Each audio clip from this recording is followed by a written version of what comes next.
In this video, I want to talk about two big changes that are going on to required minimum distributions. You may have read that Congress passed a Secure Act 2.0, and this is different from Secure Act 1.0 that passed a few years ago. So in 2020, Congress raised the required minimum distribution age from 70 and a half to 72.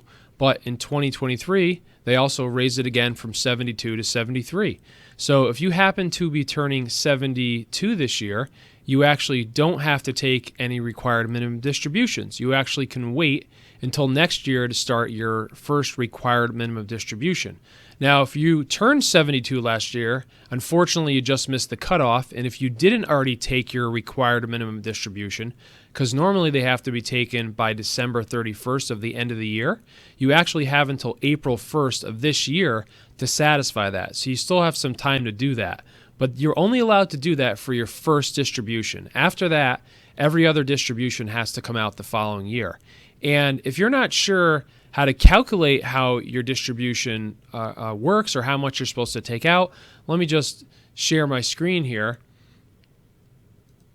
So the IRS has three different tables actually that pertain to how you're supposed to determine your required minimum distribution. The first table is the uniform table, really the most simple to understand. And this is if you're unmarried, if you're married to someone and your spouse isn't more than 10 years younger than you, and if you're married and your spouse isn't the sole beneficiary of your IRA. So for every year that you need to take out your distribution, so right here we have 73, so we find 73, that tells us that the factor is 26.5. And what that means is that we're supposed to divide our IRA balances by 26.5, and that gives us a percentage. It's a little bit less than 4%. So you do this every year once you start taking your required minimum distributions. That's the amount that the IRS makes you take out of your IRA. You don't have to spend that money, but the IRS wants you to take that money out every year and pay tax on it. If you're married to somebody who's more than 10 years younger than you, then you have to scroll up. And I'll put a link here. This is right off the IRS website where you find this chart which says how old you are and then how old your spouse is. So let's just say you were 73 right here. Let me find this on the next page.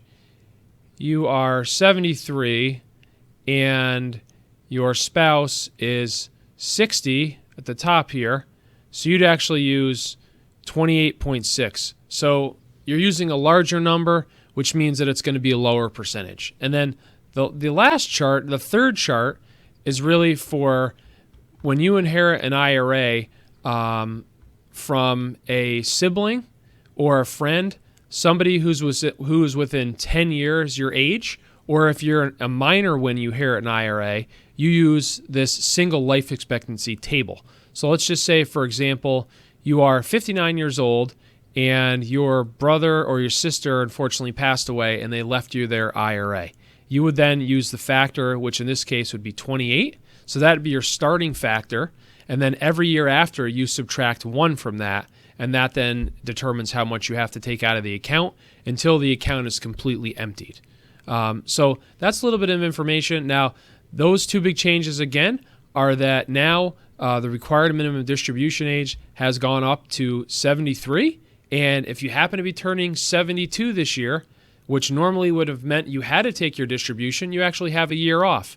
But you don't have to wait. It could make sense for tax planning reasons to not wait, because that means if you're not taking money out of your IRA, that you're going to have more money possibly in your IRA in future years. So that could mean bigger required minimum distributions. So tax-wise, it could still make sense to take it out depending on where you're at.